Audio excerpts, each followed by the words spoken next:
So let's welcome Reverend Jacquie Riker. Thank you. Thank you, Reverend Karen. So wonderful to be here with all of you, and I am grateful for the opportunity to have a chance to speak on a Sunday morning with a group of people who are so interested. I can feel your engagement and your readiness for what is about to be shared, what is shared in this spiritual community. And today our subject is the path of peace, and for which I requested that the song Imagine, and you did such a beautiful job of it. I'm so glad I didn't wear mascara today. I had the tears running, and I am grateful to John Lennon for that great gift of peace that he left with us as that song. There are so many things about peace, and we use that word so loosely and so maybe even sometimes cavalierly. Oh, if I could have anything, I would have world peace. And that's a very noble and great thing to strive for, to ask for, to intention. And it all begins with us, with walking in faith, like Reverend Karen was talking about, going always to the place of where our faith is, rather than what sight shows us in the world. Because, boy, if we depended on what sight shows us right now, it's pretty chaotic. So where else is there to go when what we see out there is in a chaos cycle? We have to have our center of knowing the truth of the essence of who we are as our spiritual being. And we need to come back to that in every moment in a way that lets us walk in faith rather than be tumbled by the sights that we see out there. There are so many wonderful quotes that we have that remind us, and we heard earlier about needing to be reminded, and we do. We need to be. I don't care if you've been studying this stuff all your life. We still need to be reminded, because stuff comes up, and our old energy patterns come up, and inside of us, you remember those old cartoons where they showed a devil on one shoulder and the angel on the other shoulder? We all saw those when we were a kid. That's kind of what happens inside of us. We have our soul is the angel that says, walk in faith. And that devil over there says, yeah, but look at what's out there. And look at what I'm feeling in here. So we have that inner conflict. And almost, I think it's a human thing. I think everybody has to deal with that duality that goes on inside of us. But we don't have to succumb to it. But what we need to do is to be relentless. Be relentless in choosing, that's the word of the day, choosing our peace, to walk in faith rather than the chaos of what we sometimes see in the world. And coming to a center like this, when I read your declaration, here we can find peace of mind. That's why we form spiritual community, belonging to a spiritual home and a personal relationship with the God of our understanding. Because we need that place, that group of people who are thinking along the same lines that we are, to remind us, to support us, for all of us to walk together in faith, because alone it's pretty hard and it gets discouraging. So when we're in that time when it feels like, well, I don't know if I can walk in faith, we need somebody to come up to us and say, Hello, how are you today? I see your light. And just that reaffirmation of the knowing of who we are can lift us out of a darkness, out of a chaos, out of anxiety, depression, whatever's happening. And we've all experienced all of that during our lives because we're over 5 years old. As part of the human experience, we get to have those things. And I don't think that's a mistake. I don't think that's an accident. Because how are we going to remember to be relentless about choosing our peace unless we have challenges to it? I love the saying by Mahatma Gandhi, become the change that you wish to see in the world. A quote I've been using a long, long time, and I say it as a mantra to myself. Become. Don't just say, oh yes, our world peace, all as one. Yes, yes, it's great to speak it, to sing it, to think it, to dance it. But how do you drop that beautiful idea from the energy of thought into your beingness? How do you get it down here so that you walk in it, you think with it, you act from it? It becomes who you are. It's not just a beautiful, energetic idea. So I brought with me today some ideas to remind you, because you probably have heard all of this stuff before, about things that we can do to be relentless in our choice of peace. There's a phrase I heard a long time ago. I started studying with Carolyn Mace. I'm sure some of you have heard of her. And I found her before she wrote any of her fabulous books. Found her in 95 at a convention. And then I did actually the 10-day class that she taught back then in the late 90s with Dr. Norm Shealy. And one of the things... Talk about a relentless person. Carolyn Mace is a relentless person. She will call you out on anything. She will not let you get away with anything. But she said, it's really simple. There are 3 things you need to do to have peace of mind in life. First of all, make no judgments. Secondly, have no assumptions. And thirdly, let go of the need to know why things happen as they do. Now, I know I'm going to be working the rest of my life on those things. And that's what it's meant to be. It's not meant to be, oh yeah, check it off, got it. Because the minute you think you've got it, life is going to throw something at you that brings up another part of you that wants to judge or assume or ask why. And so it's a constant process of noticing when you're there in those old patterns of judging, assuming, asking why, and saying, oh, wait, I can walk in faith. I can be in peace. I can become peace. Because we know that if we're judging, assuming, or asking why, we're not in peace. I've had clients come in who have challenges in their life. It might be a health challenge, an emotional challenge.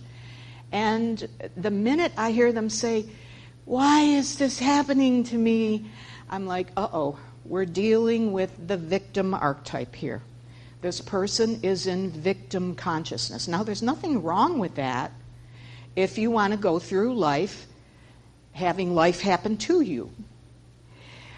But if you want to walk in faith and be in peace, we must realize that life happens for us. And we can't always see the why. Events don't always make sense. I've worked with people who've had terrible things, assaults and trauma happen to them. And there's just no explaining the why.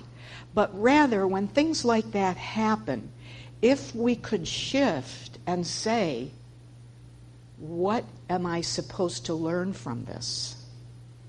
Or who am I in relationship to this event? Who do I choose to be? And how do I choose to move forward? What now? Because you get stuck in the why. I've actually had a person say to me, well, if I only knew why, I could let go of it. And I'm like, well, then you're going to be in prison with it the rest of your life. Because we can't always know why. But if we say, well, what now? How can I go forward? We can get unstuck and move forward. So that's why we need to let go of the why. Our human mind is finite. So we can't know the plan of the infinite. And sometimes it's really challenging to accept that. But that's part of being at peace. When you're at peace, sometimes you have to live with a mystery. And when it comes to assumptions, boy, I have found myself in trouble by making assumptions so many times. And I still do it, maybe less frequently. But it's like, you see something. I'll give you an example of a really simple assumption based on seeing things. Okay, my neighbor's car is parked in the driveway. Oh, my neighbor's home. That's an assumption. I see the car in the driveway. I make an assumption that because that is there, that they are home. They might not be home. They might have gone somewhere with another person. Now, that's a really, really simple thing, but it still is making an assumption. So my point being, don't look at something and say, well, because I see this, that is true. Find out. Be curious. Ask. I could go ring the doorbell and say, are you home? Then I would know for sure. I wouldn't be making an assumption. Because what I have found is if I see a person behaving a certain way and make an assumption, that can get me in a lot of trouble. And I'll tell you the biggest assumption I see for myself and also observing how other people is we assume that other people think the way we do. Imagine that. Well, if I saw that, I would do so-and-so. Yeah, that's true. But everybody thinks and responds and reacts differently. So we can't make any kinds of those assumptions. Just ask, what is it? What's going on? Find out. Then you know for sure. Judgments. Boy, here's mine. I came into this life to really be aware of judgment and transform it into what? What's the opposite of judgment? Compassion. And interestingly, those two polar opposite things live in our fifth chakra, in our throat, our neck.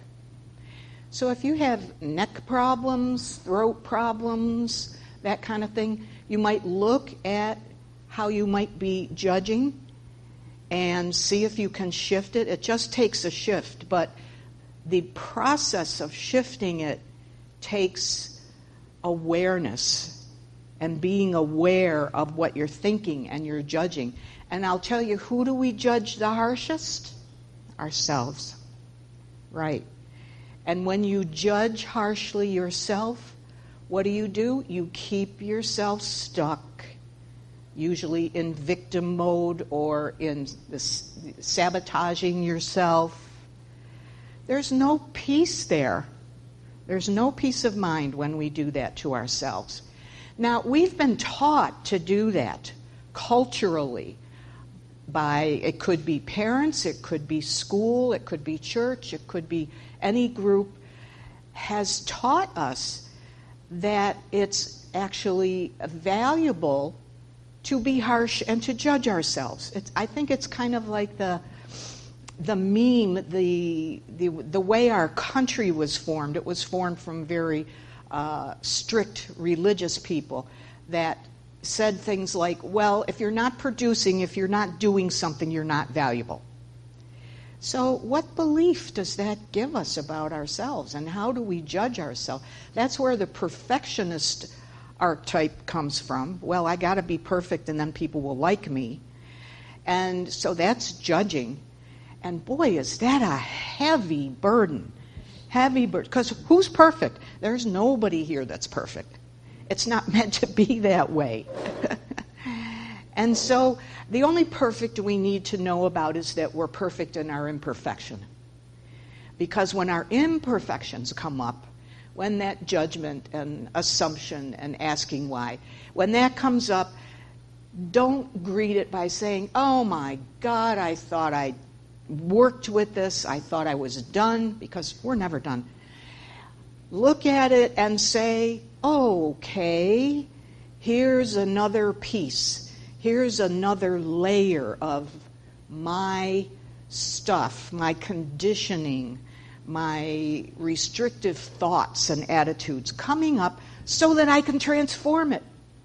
You become your own inner alchemist. An alchemist is a being who knows how to take lead and transform it into gold. So all of your stuff, when it comes up, is not coming up to defeat you. It's coming up so you can transform it into gold, so that you can be a person of peace.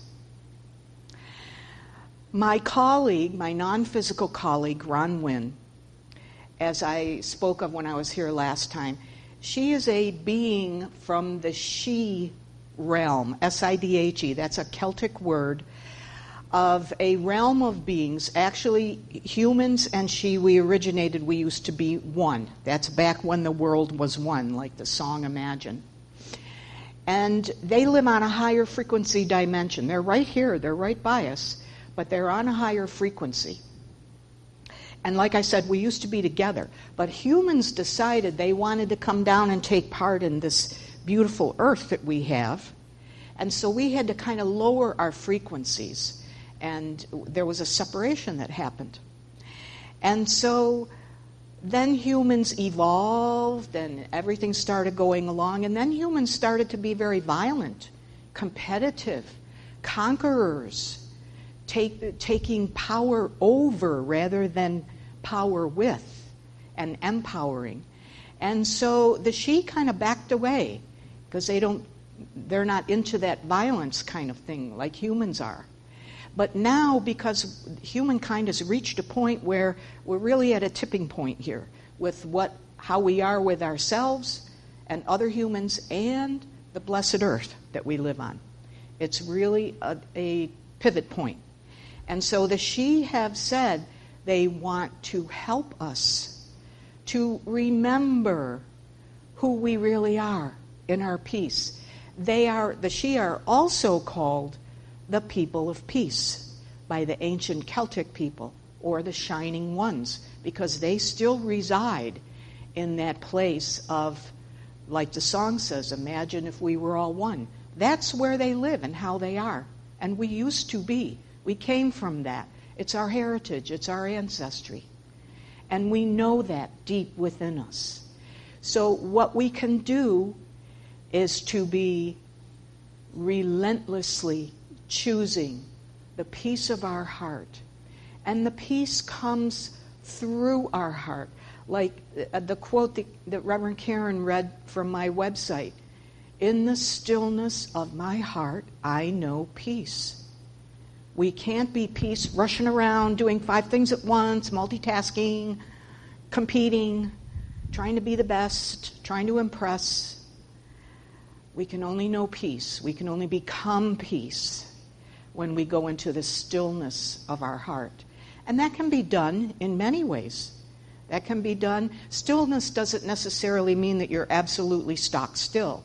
I find stillness of my heart when I'm gardening. You can find it in a relationship with another person or with a pet. Many, many different ways. So that's where we can go and how we can begin to remember that person of peace that we truly are. In the stillness, there's another quote that I really love, and I've used it in meditations. Be still and know that I am God. I am God. I'd like you to take a minute And take that phrase inside of you. Be still and know I am God. Can you give yourself permission to receive, to remember your I am God part of you, and walk in faith in the foundation, the essence of your being that says you are sacred. Everything you are is sacred. Every other life on earth is sacred. The earth itself is sacred. Living in faith, knowing your sacredness and the sacredness of everything else around us and within us. Giving yourself permission to be the sacred being of peace that you are meant to be on this earth. That is what we are here to do. That's why we come together, to support and love and remind each other, to be in a space that is sacred, so that that fortifies our sacredness and we take it out and live from it with every thought and every action. And so I leave you with a Celtic blessing. Deep peace of the running wave to you. Deep peace of the flowing air to you.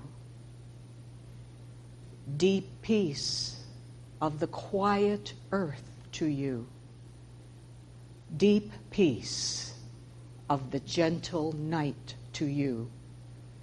Moon and stars pour their healing light upon you.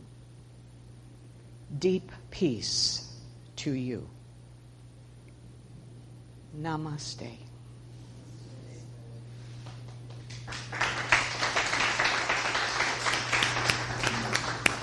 Thank you.